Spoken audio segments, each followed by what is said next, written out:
Hello, beautiful friends. I am Laurel Bleadon-Maffei with Illuminating Souls, welcoming you to this episode of Sleepy Bedtime Blessings, a podcast designed to help you rest, relax, and fall asleep, all while deepening in your connection with your beautiful team of angels who love you so. I am an angelic practitioner, a spiritual teacher, and an encourager of souls. And I do this through one-on-one angel sessions, soul mentoring, and a variety of classes. And you can learn more about my offerings at my website, illuminatingsouls.com. But for now, the angels and I are here to help you come into a beautiful state of rest and hopefully fall asleep, if that is your intention. I say that because I know some of you listen during the day. So if you're here for the companionship and you're going to stay awake, then I hope this podcast helps you come into a place of loving, just knowing that you are loved and that the angels and I are grateful for this opportunity to keep you company. And right now I am in the blanket fort, so broadcasting to you from the blanket fort here in Vallejo, California. As I've shared with you before, I put a big blanket over my head and over my monitor to help dampen the sound because I don't have a place to set up a sound booth, so I have this very cozy Sherpa-like blanket, and I don't know, it makes me so happy to come into the blanket fort because it feels like the rest of the world goes away, and it's like we're having a sleepover. Remember that from when you were kids? Did you ever have sleepovers? We used to have them, and we would have our sleeping bags. And usually we would sleep in somebody's basement, which was often tiled, so it was a hard surface, but we didn't seem to care. And there was something so wonderful about having a slumber party.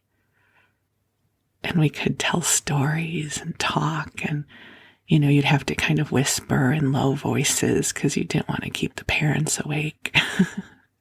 So here we are. I'm in my blanket fort, and hopefully you are somewhere very cozy where you can snuggle on up and come into that sweet, sacred space where we can whisper to each other. And even though I won't be able to hear you whispering, I can feel you in my heart. So it's the next best thing. And I will share that as I'm recording this, it is early morning. It's about 6:45. And so I'm just getting my day started. And the energy this morning is so sweet. I just can't get over how sweet the energy is. I don't know what it's about, but this is my first thing that I am participating in today, recording this for you, and the energy is simply beautiful. I hope you can feel it. It feels like an invitation. It feels like an invitation to a spa day. Sweet, soothing, enriching. The kind of energy that just smooths away any worries or burdens that you might be carrying. energy can really help us with that. Energy, I know, sounds like this vague, theoretical idea. But I've had such profound experiences coming into intentional energy fields that this is one of the reasons that this is now my life's path. I think I have mentioned this before. I know I've talked to you about the University of Santa Monica where I got my degree in spiritual psychology. And the rhythm of the program was we would go to school one weekend a month. So Friday night, all day Saturday and Sunday. And so I would save up all of my triggers from the month. Just because I was in school didn't mean I didn't have any more issues to work through. If anything, often when we go on a healing journey, our issues become more pronounced because we're looking for them. And so all month long, I would catalog my grievances and my triggers, and I'm upset because, and I remember this from my childhood, and this happened at work, and I'm so sad about this situation. I was in it. And the most interesting thing would happen. I would walk into the building on Friday night, because it was at a physical location at that point, on 21st and Wilshire in Santa Monica. And even driving from Hollywood, where I worked, to school on Friday nights, I would be annoyed with people in traffic and going through my list of the things I wanted to process over the weekend. And then I would go into the building, which the energy there was just exquisite. I would be in the building for about 20 minutes, and my issues kind of evaporated. I would go into this place of almost euphoria. It was so interesting. We hadn't even had a process at that point. I just was in the energy field. And often on Friday nights, we would start with our first trio, because the school was set up that we would go in trios where we would rotate through the positions of counselor, client, and observer. So when we were the client, we got to bring forward something we wanted to process. And so often that first Friday night trio, I was trying to remember what had me so upset during the month. And I found that pattern to be fascinating. Eventually, I would be able to reconstruct the tendrils of energy that had been troubling me so I could process them. But I became really enchanted with this idea that simply by being in an intentional energy field, healing takes place. We receive a respite. It's like coming into an elevator and going up to the 50,000th floor where 3D world gravity no longer plays with us in the same way. And this is one of my intentions for the podcast, that simply by listening, you are invited into this intentional energy field that has been cultivated for you to help you feel lighter, more yourself, liberated from the heaviness that may have found you during the day. Because I really believe that where two or more are gathered in divine light, that healing happens and miracles happen. And I believe this because this has been my experience for many years now. This work also is my medicine, and those of you who've taken classes with me know this. You know, if I'm deep in my earth girl material, and I am mercurial, just so you know, just because I do this work does not mean I live in a perpetual state of Zen. Oh no. I worry, and I get overwhelmed, and I get lost. All of those profoundly human experiences that result in exquisite poetry and art. It's not that I'm a poet or an artist, but I just mean, you know, those deep, deep experiences of the heart I have. And so often when I'm in the midst of something, one of the best things I can do is to teach a class or facilitate sessions, because that moment when I call in the light and I shift out of my earth girl mode and I open up to waves of divine wisdom and light and love, I receive it along with you. And it shifts for me. So take a breath in and receive. Because there is something about coming into these higher frequencies, even if you cannot feel it or sense it. They help us to transform. They shift us out of the rambling thoughts that sometimes perpetuate stories and experiences we no longer wish to embody. And they help us gain altitude and remember who we are. So in this beautiful, bright, sweet energy that is here with us tonight, I invite you to come into the angelic elevator and let's go up to the 50,000th floor, whatever that is. And I invite you to get out and look around at the brightness that is here for you. The other thing that I wanted to bring forward for you is gratitude. And I know often on the journey of self-growth, we work with gratitude, right? I am grateful for, and then you list the things for which you are grateful. I am grateful for my home. I am grateful for my cats, whatever it is you're grateful for.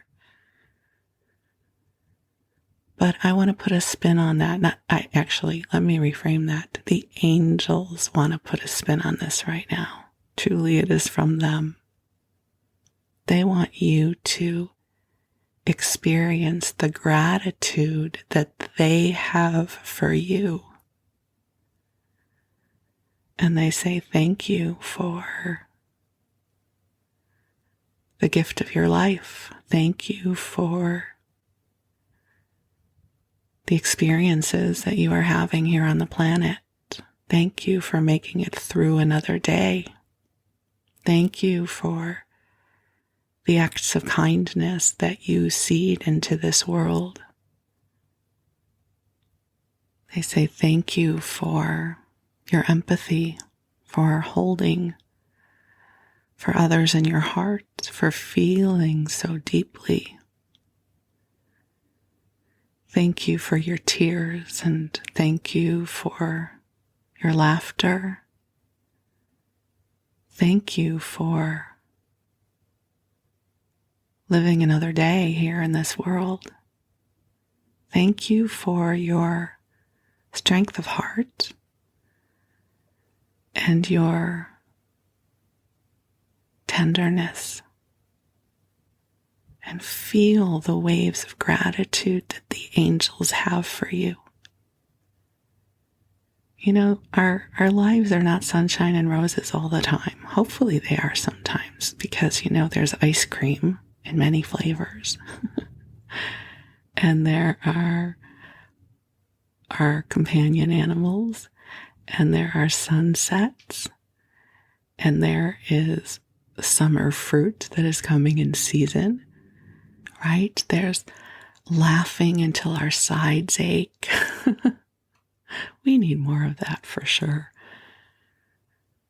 And there is holding and the loving with someone who is special to you.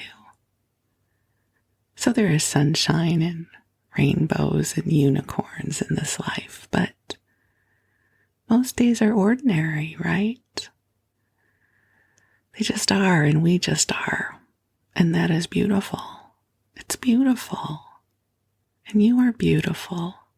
So the angels say thank you for this day. Thank you for showing up. Even if your way of showing up was napping all day and watching the latest episode of Real Housewives of fill in the blank. And nourishing yourself with bags of chips. Whatever you have done to get through this day, thank you. Thank you for being you. Because you being you makes this world a better place. You help bring a sense of light into this world. So thank you for being you. And the angels are already here. I'm hoping you can feel them, but I will call them in because I am a girl who loves to pray out loud and who loves the ritual of it. So take a nice breath in, allowing these waves of light and relaxation to come to your body. And beautiful angels on high, we welcome you here. And as we welcome you here, we feel you welcoming us into this sacred space of light. And angels, I ask that you bring beautiful waves of light to each of our beloveds listening to this message. That I know that you are aware of all that is transpiring, and the light that you bring to them is calibrated just for them. And angels help to clear anything that does not belong to us. Anything that we no longer need to carry. Helping to lay down our burdens and our old stories that no longer reflect who we've really become. And angels help us attune to this beautiful brightness that is here with us today, tonight, in the wee hours of the morning, whenever it is that you are listening. Help us to connect with this beautiful brightness that is here. This light that speaks of brighter tomorrows and the sweetness of potential, that seeds of serendipity and miracles are being sown in our names.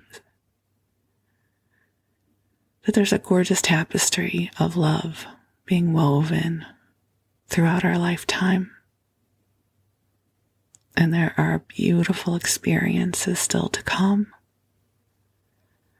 That each of us in our own way is opening to new dreams, new visions, new invitations that will help us embody even more of who we are. And that as we do, this energy is amplified and the ripples of love continue to move into this world. As each of us contributes to the evolution of consciousness that is taking place in this realm. And angels, I ask that you bring in waves of healing and light. That perhaps we know what is up for healing, and perhaps there is that which is unknown to us but known to you. That we may bathe in the healing waters of the divine. That we may reconcile where we are in this moment. And that we may feel empowered and inspired as we continue to transform and grow. So beautiful ones, take a deep breath in. You are in a sacred energy field right now that has been calibrated just for you. That the angels know what is in your heart. They know your truth. And in this moment, it is so beautiful because I feel the seeds of invitation and of potential that are being created for you and for me and for us all. Beautiful opportunities. You know, sometimes we think we have to change, the 180-degree change. I'm going to sell everything and I'm going to move to another country. And if that is how you are guided to move forward, you absolutely have my blessing. But you know what else also helps create shifts is small iterative shifts. Sometimes just a shift of 1 degree can make all the difference in the world. And I'm at a time in my life where I really appreciate the small iterative shifts. That tends to be more the way I move. And so as I speak these words, the angels are showing that to me, that for us all, especially if you're feeling tired, like you don't have the energy to do anything or to evolve or to create, that the angels will also help to illuminate the low-hanging fruit, the path of ease for you, where maybe it's just a subtle shift, but that can create a whole new perspective for you. And for me, this is for me too. Isn't it wonderful that we get to be in it together? Thank you, angels. Thank you, angels, for this gift of this time together, for each of the beloveds listening to this message, wherever you are, whenever this is that you hear this. I feel the beauty of you, the beauty of your spirit, the truth of your heart, and you are very precious to me.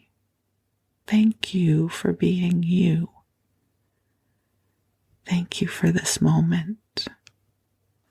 And you take another deep breath in and out, and you settle on in for a nice rest. And while you rest, the angels will be with you. And I'm going to tell you a story. Originally when I started recording this episode, I thought that I would read to you. I was going to read from Little Women, which we will get back to. But instead, I just am guided to ramble for a bit and share with you some stories from my life. And it seems appropriate to share with you about how I found my way to the angels. And I don't know that this will, I'll fit everything into one episode, There'll be lots of episodes where we'll talk about this, but this is what I'm going to share with you now.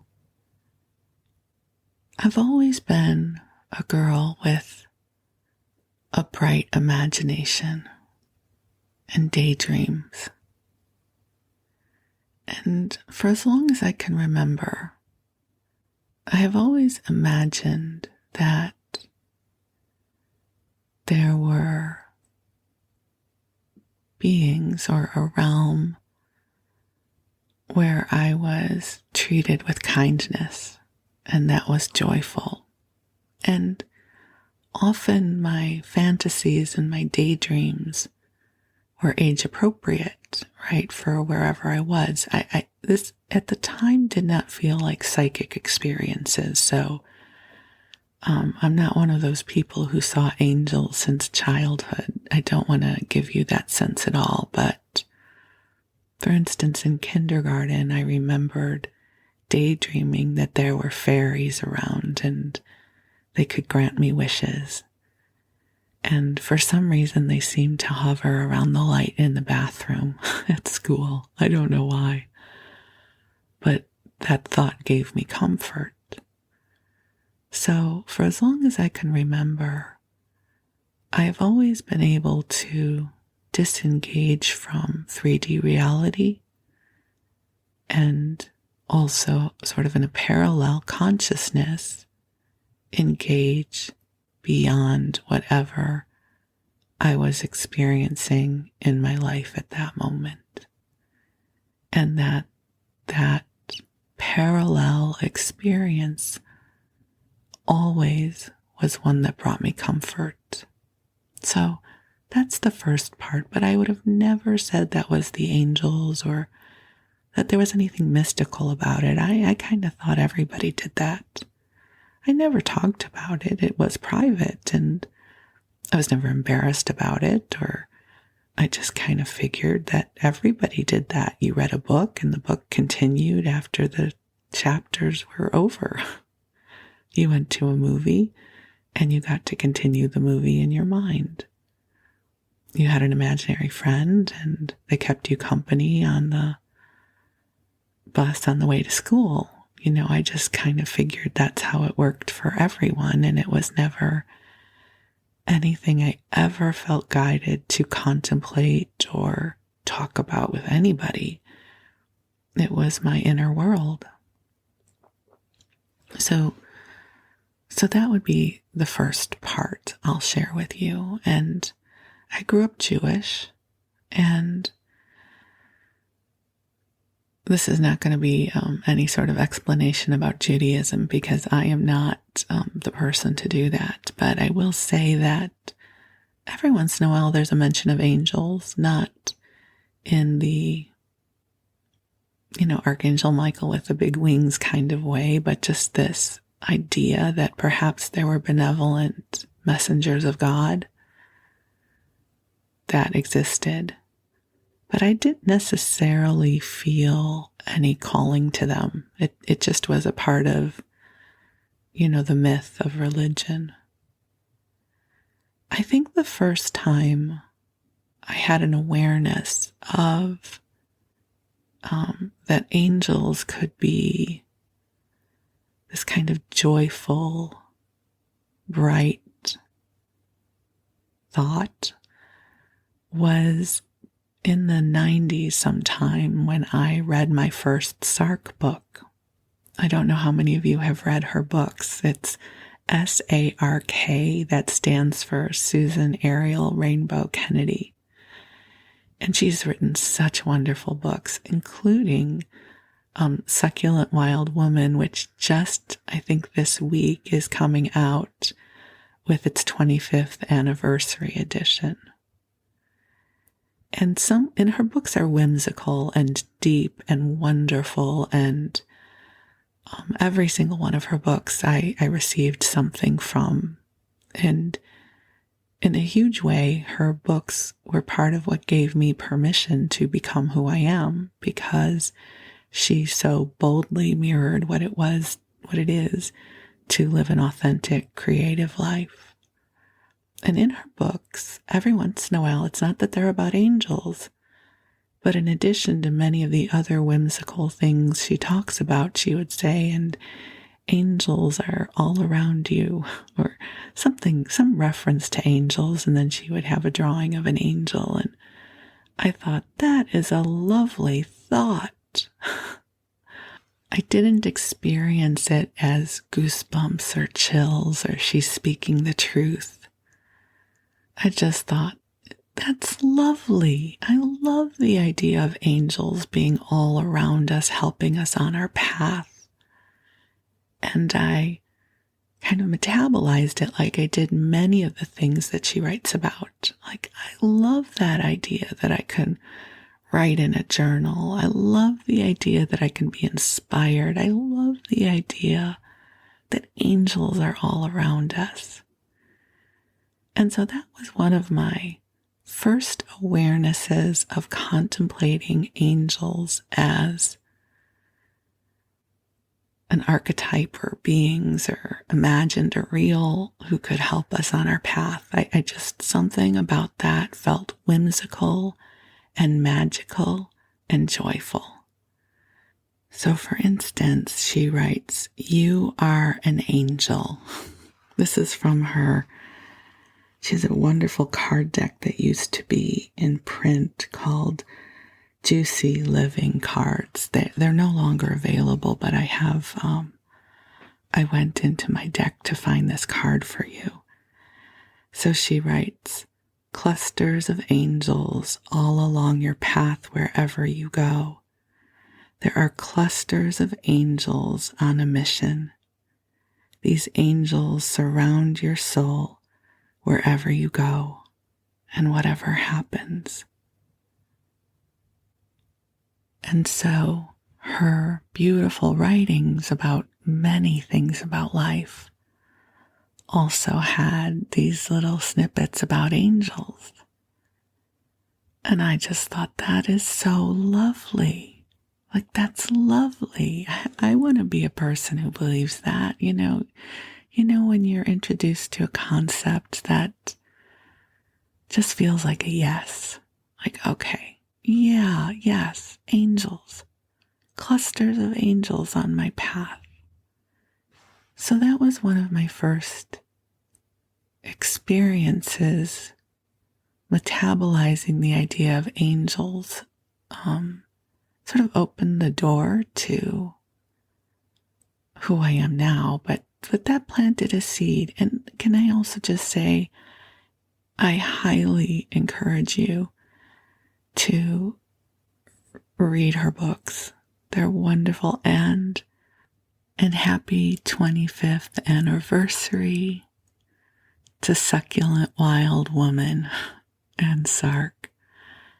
Absolutely a book that shifted my life. You know, sometimes you read a book and it shifts something for you. You know how we were talking about sometimes we just have to shift by a few degrees. The Sark books absolutely opened me up to a life of creativity, of writing, of expansion, and of joy. So thank you. Thank you, Sark. I love your books. And so that was my first shift, my pivot point perhaps, about the idea or the concept of angels. I loved the way that she wove that into what she wrote. And I thought, yeah, I want to be a girl who believes that. That works for me. And then a few years later, I found my way to USM, and I shared a lot about that journey. If you go back and find, I think it was episode number 50, where I take you through my year of awakening. So now I'm in USM, having wonderful, amazing experiences. And not necessarily focusing on angels, more focusing on spirit, on God, on the authentic self, on authentic love, which all served me well in building a really powerful foundation for my connection with divine love and the generosity of spirit and what happens when we open to it. So at this point, the angels were really not calling to me.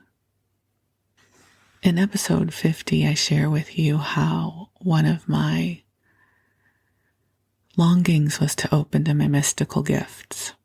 And I didn't know what that meant. And I didn't know how they would open. I didn't know. I felt like I was wandering around going, help me open to my mystical gifts. And I don't know what that means. And I think it was an evening. I was home at the computer, and I had friends who went to study with Doreen Virtue at the time. Doreen was teaching and writing about the angels. Now, if you're not familiar with her work, don't go look her up now, because she has gone through a 180-degree shift. She is now an evangelical Christian who has completely disowned all her prior work. And I respect her journey, right? We all get to choose what we believe. And so this episode is not going to be about that. It's going to be about what my experiences were with her in the early years of my development, because those are my stories to tell. And she has evolved in a way, in a very separate path from all of that. And I have stayed my path. So at the time, she had written several books, but one of the books for which she was most famous at that point was A Lightworker's Way, which talked a lot about the mystical and spiritual experiences she had been through, which included the angels. And I had some friends from USM who had taken her angel therapy practitioner class. And I remember at the time thinking, that is so sweet. I love that they found this. Like, this sounds really cool, and I'm so happy for them. And I say it that way because nothing inside of me said, oh my God, I need to do that. When they would tell me about it and they would do angel readings for me, I just thought it was lovely. And I was so happy for them, for their experience, and that they were opening to something new. And I enjoyed receiving readings from them, but nothing rumbled in me as, honey, this is your life path, girl, wake up. Instead, what happened was, as I was wandering around, asking, how do I open to my mystical gifts? One evening, I seem to recall it was an evening, I was on my computer and wandered to Doreen Virtue's site. She was teaching many classes at that time, but the two that caught my attention, one was a mediumship class. It was a small group mediumship class that I seem to remember was in 2004, the end of 2004. And I would come to find that that was actually about talking to dead people, which kind of freaked me out, but that was the class. And then in May of 2005, she was teaching angel therapy practitioner training in Glastonbury, England. And what I sensed and felt and heard while I was looking through the classes on her website was, if you want to get where you're going, take these two classes. The mediumship class, and I think it was October, and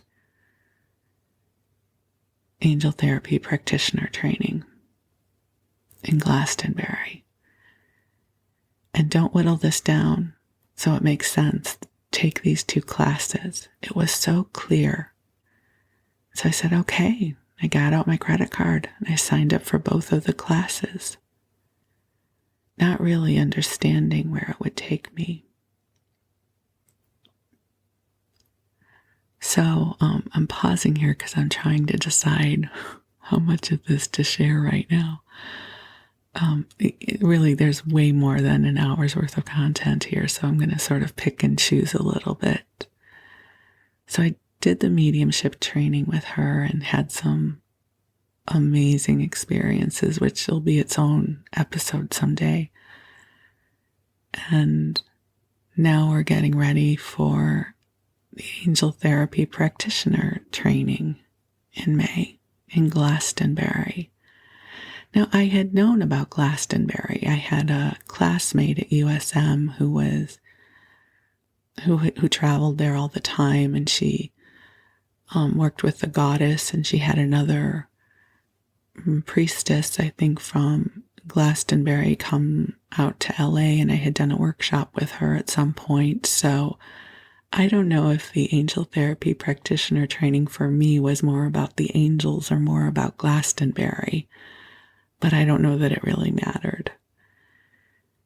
So I flew into Bristol and had a car service pick me up and take me to Glastonbury. And I met, 144 other people for this 4 or 5 day workshop. At the time, Doreen was a very gifted teacher, and the energy field that she cultivated was incredibly high. Remember, oh, angels, you're so smart. Remember how earlier I was sharing with you that sometimes an energy field can create transformation, like I experienced at USM? Well, that was the kind of energy field Doreen was working with back then. I did not know those would be connected until I started telling you my story here. You guys, the angels, they're so smart. They knew this is where we would go. So, sorry, sometimes I'm just delighted by how things flow together. So there's 144 or so of us in this big auditorium at the hall in Glastonbury.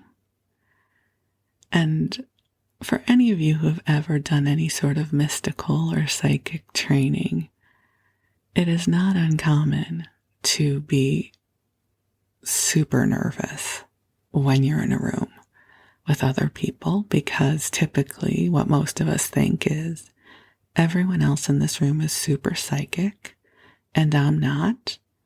I'm the imposter. I'm the fraud. I'm going to be the one person who can't do this, and everybody else will be able to. That is typically what 99% of people in that room are thinking. So if you ever do go to a mystical training, just so you know, you're not the only one who feels that way. And of course, that is how I felt, because while I knew I had beautiful gifts when it came to spiritual psychology, being able to facilitate the loving wisdom and light, I knew I did that, but I really had no idea if I could connect with the angels. And I just knew I was supposed to be in the room. And back then, Doreen would just throw us into the deep end.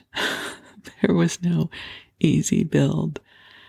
She would teach us the beats of a reading, and then she would have us pair off, and I was sure I couldn't do it. And listen, I have to tell you, I did not have any miraculous experiences as a reader when I was there. I don't have any cool story to share with you that says, and then I saw Archangel Michael in his blue robe. I don't recall any profound experiences as a practitioner over those 4 or 5 days. But I do remember learning more. Oh, this is how you connect with angels. This is what it feels like. These are the beats of a reading. These are some of the rituals. But a lot of what shifted for me was in the readings I received from other people in that room. There was this one woman, I wish I could remember her name, and I wish I knew how to get in touch with her. We lost touch after our ATP. She was from Australia. So if you know who you are and you're listening, reach out.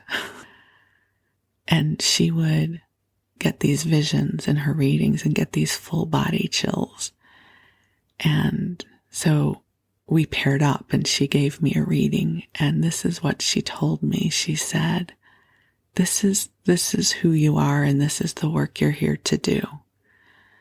She said, you help people walk up a stairway of light.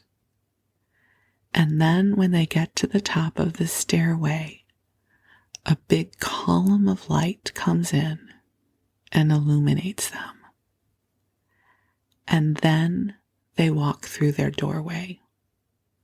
You don't go through their doorway with them. It's their doorway to go through. But you help them walk up the stairway of light. And you know what is so beautiful about that is exactly what I do.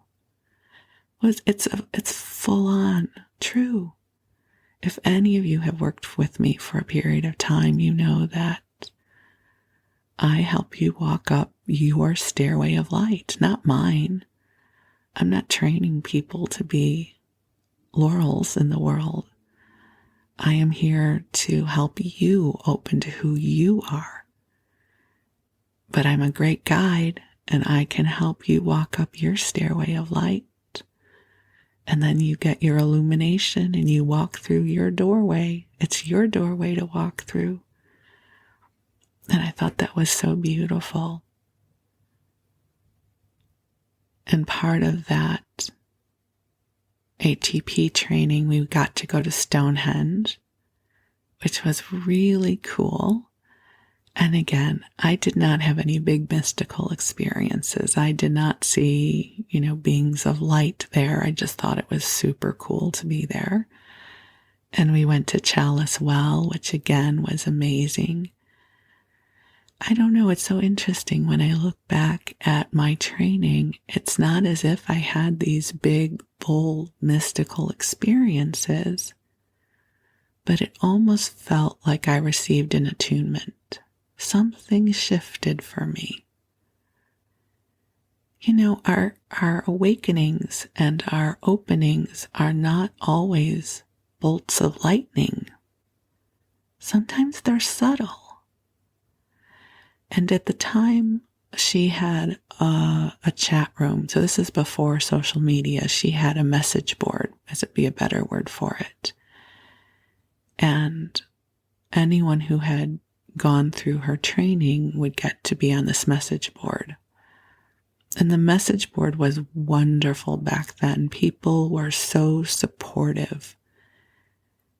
And we got to learn and be mentored by other people who had gone through the training. And to get the certification, you had to do 20 practice readings, which was very unnerving. And so I did my 20 practice readings. I don't even remember them. Again, I don't have anything memorable to share with you about it. But somehow it felt like there was a tide pulling me into this experience with the angels. And so I learned a lot from Doreen. I learned different methods. I learned different philosophies. But at some point, it became mine.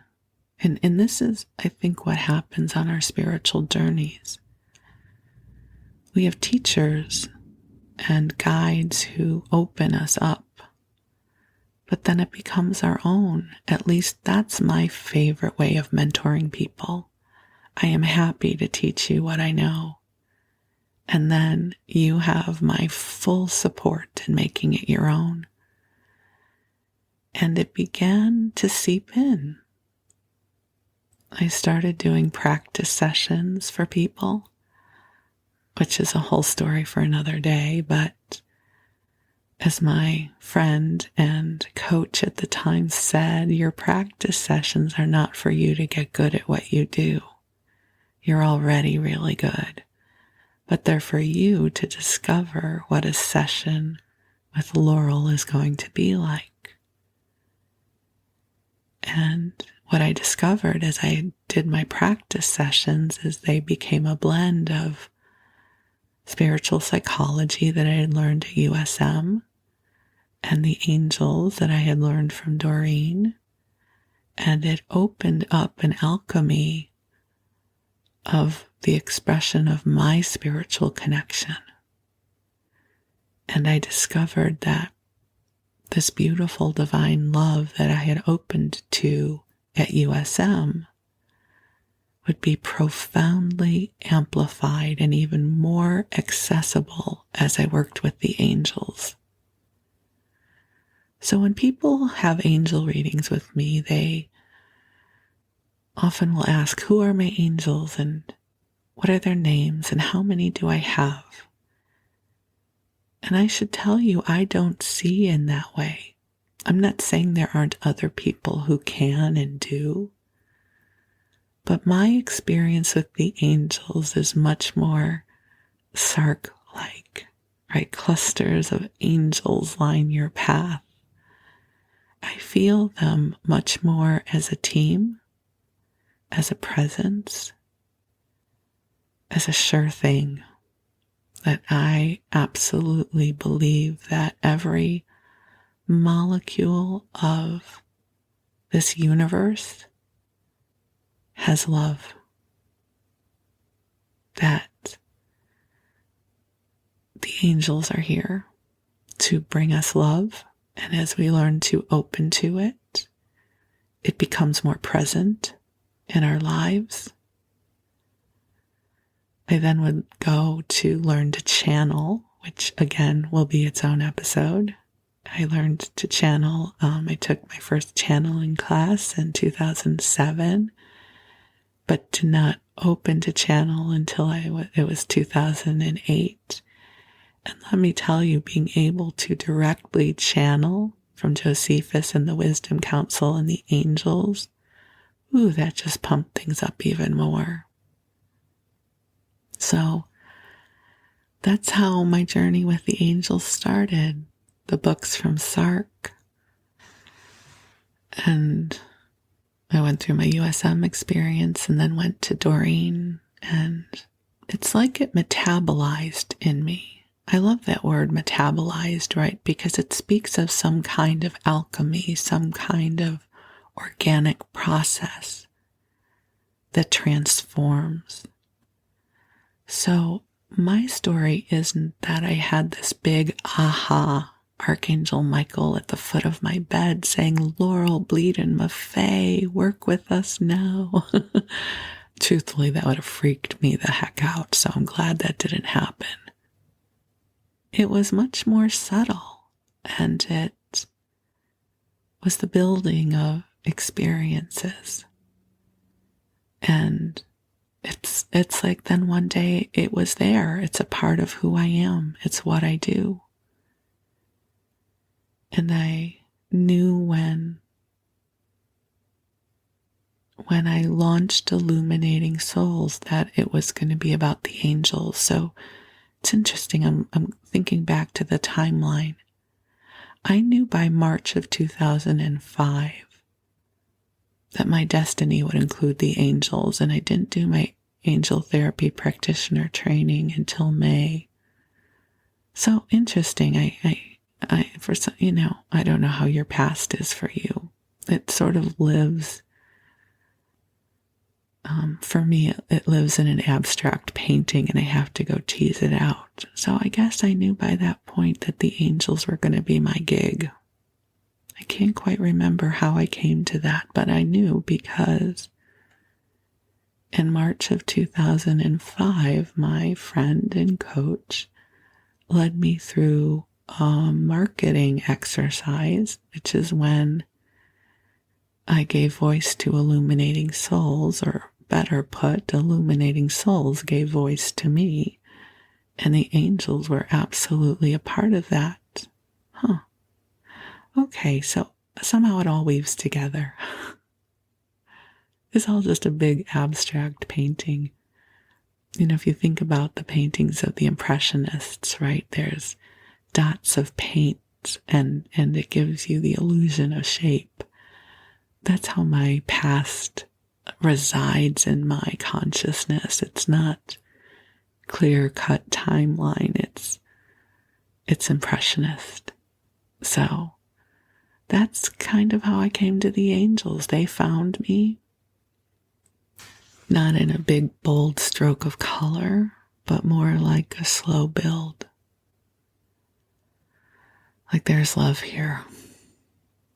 And when we open to the angels, it amplifies. So here we are. Here we are. Almost 20 years later. And I have helped thousands and thousands of people connect with the angels and help the angels connect with thousands and thousands of people. And it is the greatest joy of my life. So thank you, angels, team angels. They're the best coworkers ever, really.